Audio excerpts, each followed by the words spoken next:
What's up everybody, once again my name is Matt, and welcome back to Let's Play Ocarina of Time 3D. In the last episode, we finished up the ice caverns and got ourselves some iron boots. In this episode, before we go to the next temple, I want to talk to King Zora real quick.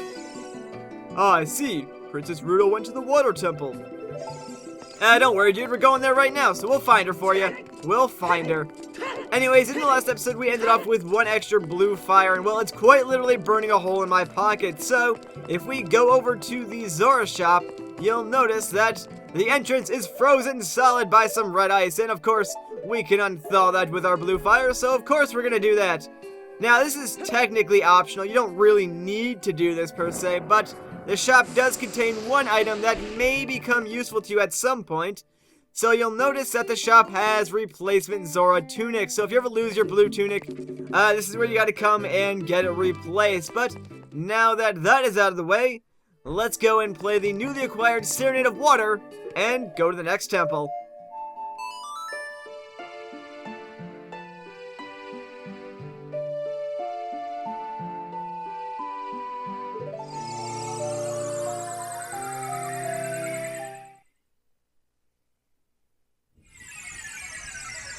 And like always, those songs will teleport us somewhere near the next temple.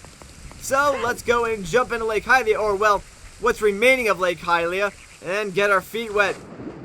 Of course, we are going to need the iron boots so that we can sink all the way down to the bottom and check out that fancy looking hookshot target. What do you say we go hit that real quick? That will, of course, open the bars and allow us access to the next temple. So, what are you guys waiting for? Let's go! Oh man, these are just getting worse. Welcome to the water temple, guys. Acclaimed as one of the most annoying and hardest temples in the game, and I'll agree to one of those statements. This temple is indeed annoying.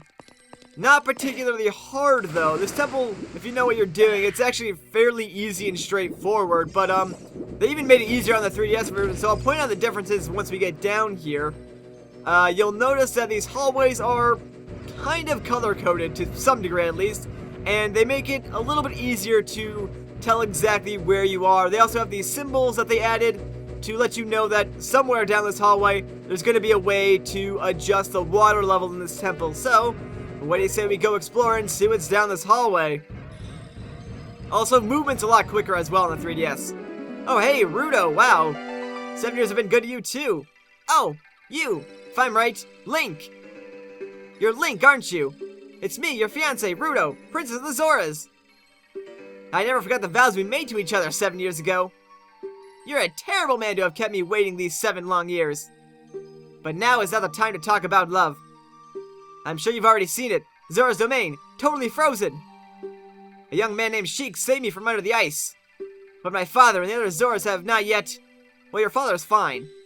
I want to save them all. I want to save Zora's domain. You have to help me. This is a request from me, the woman who's going to be your wife. Link, you have to help me destroy the evil monster in the temple, okay? Inside the water temple, there are 3 places where you can change the water level. I'll lead the way. Follow me, quickly. Well, I can't say I really want to, but I guess we don't really have much of a choice now, do we? So, let's of course unequip our iron boots and float up, and that is one annoying thing about this temple already. The amount of time you're going to spend floating really does add up.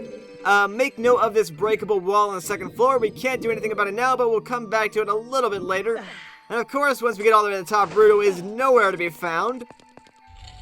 And in this room, we have a bunch of spikes. So, the best way to fight them is just shield, let them run into you, and then pull out the sword and attack them. They're kind of the easiest enemies in the world to defeat. But after you clear the room, our first chest will appear. And it's already a large chest, so we are getting the first generic temple item. And honestly, we should know what it is by now, but to make it suspenseful, I wonder what it's gonna be, guys. It's, of course, the dungeon map. But we still don't have Princess Ruto, so let's just head back. And hey, check it out. To our left, we have a Triforce sign on the wall, as well as a water level marking on the wall. So if we check out the Triforce insignia, those who wish to open the path sleeping at the bottom of the lake must play the song passed down by the royal family. Which means, of course, if we play a Zelda's Lullaby, it will lower the water level of the temple, and of course we are going to want to do that.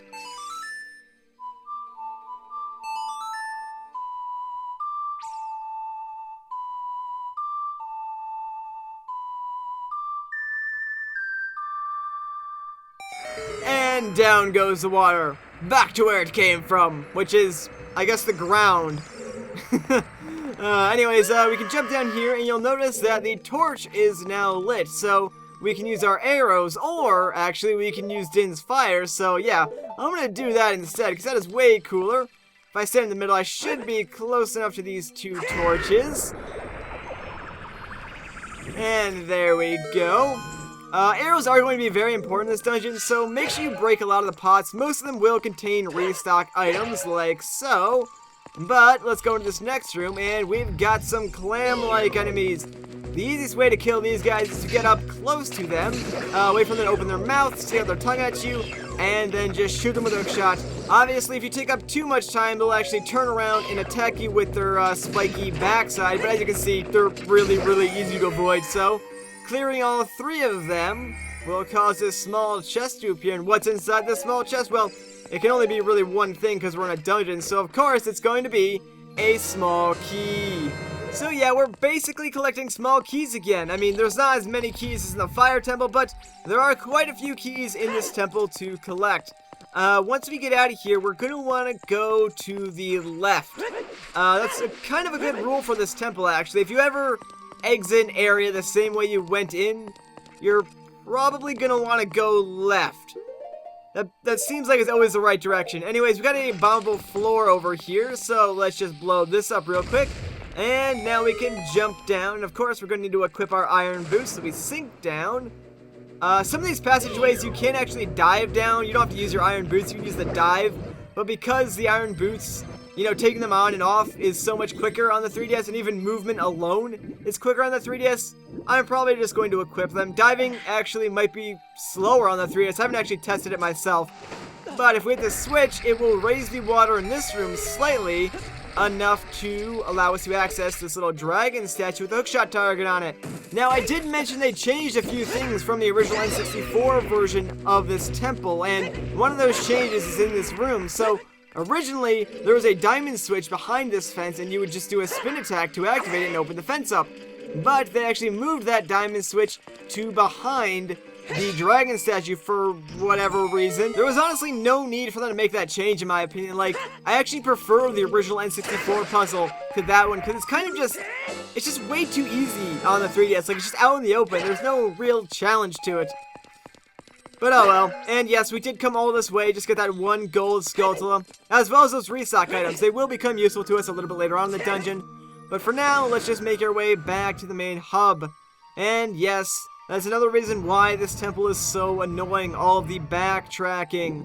I mean, honestly, if you cut out all the backtracking in this temple, you could probably beat the water temple in like 5 minutes. It's really not that long of a temple at all. We could technically go through that locked door now, but you'd soon find out that you just need another small key anyway, so there's really no point. Instead, again, we're going to go to the left and push this block in. So I guess this is where your map would kind of come in handy. Like, you can of course use it to figure out rooms that you haven't been into yet, or secret passageways that you might not normally be able to see. So I guess use that to your advantage, because that is very, very important in the water temple, that you really explore everything on every single floor. But let's just go through here, and as you can see, this corridor looks very, very similar to the last one that we were in, so yeah, that doesn't make things any easier when navigating the water temple. But anyways, in this room we have another little crystal switch right here, so if we activate that, it will of course start a water geyser in the middle of the room, which we can use as a platform to jump across. And well, that Tektite died, so whatever, we're gonna ignore him for now. Instead, we'll come into this room, which has, well, a small water current to it. Like, it looks a lot slower on the 3DS than it did on the N64, but there's still a current there, trust me. So we're going to try and land on this little dragon tail right here. Because if you turn around and pull out your hook shot, you'll notice in the mouth, there is of course another little crystal switch for us to hit. And that will open the gate right there. Kind of hard to see for a limited amount of time, so let's get over there as fast as we can. By the way, I really, really like the underwater, like, distorted sound effects. I think that's a really, really nice touch that they added. And up here, check it out, we got another small chest, so let's open this bad boy and see what we get. Of course, it's another small key. Alright, so again we have to use this crystal switch to open the gate down there. That way we can actually make our way back into that room with the current, and then once again back into the main hub room. So yay! Isn't backtracking so much fun? Everybody loves it. But now that we have that second small key, I believe we've done everything that we can do on the first water level right now. There is still something that we haven't done on this level yet, but we have to do that a little bit later on if I remember correctly. So for now, we're going to make our way back to the main hub and then go into that central tower behind that locked door that we saw before. Also, I should note that you actually need to use your iron boots on the way back here. You can actually dive down going through the first time, but on the way back, you'll notice that the water doesn't quite make it all the way to the top, so we are going to need to use our hookshot to get up here. There is something that we can do off to the left still. We haven't done it just yet, but the water has to be at least level 2, I believe, to go down that path and do what you need to do. So, we can't do anything there just yet. Instead, we're going to head into the central tower, and you'll notice that the central tower is actually marked with orange lights, which means that there is a way to adjust the water in here. So let's just hookshot up here onto this platform and check it out. There's a Triforce insignia up here and a water symbol as well. So of course, let's just go and play Zelda's Lullaby real quick.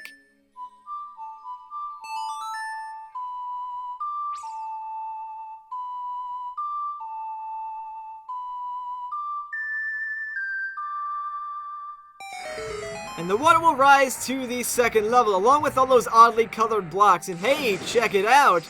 There's a hidden passageway down there. They actually added that cutscene on the 3DS version of the game. On the original N64, it was not present, so as a result, a lot of people got lost in this area. But you do want to go all the way down here. And then we're going to come into this underwater arena-like room with one little crystal switch. So you want to carefully activate this crystal switch from kind of far away. Like, Navi's already targeting the enemies up there, but after you hit it, the gate that is holding those enemies in place will drop, and now you have to fight them underwater. And oh, it's probably best to mention that you cannot use your sword underwater. Not really sure why. Maybe because like you wouldn't be able to swing it fast enough, so it wouldn't really cut through anything. But you can still use your hookshot, so as a result, that becomes like your best weapon underwater. But after you defeat all those enemies, the other side of the room will unlock, and we can float up there. And what's going to be on the other side? Well, just a small chest. And what's going to be inside that small chest? Well, just another small key. Now that we have this key, let's go and make our way back into the central tower of this temple. Because the water is on level 2, we have access to a bunch of new areas that we have yet to explore, and we can actually go back down to level 1 and explore a few areas down there that we couldn't really do anything in just because the water was too low. Unfortunately for us, it doesn't look like we're going to have enough time to actually do any of that, so I'm just going to exit the central tower and then call the episode there. So once again, guys, my name is Matt. Thank you so much for watching, and I'll catch you in the next one.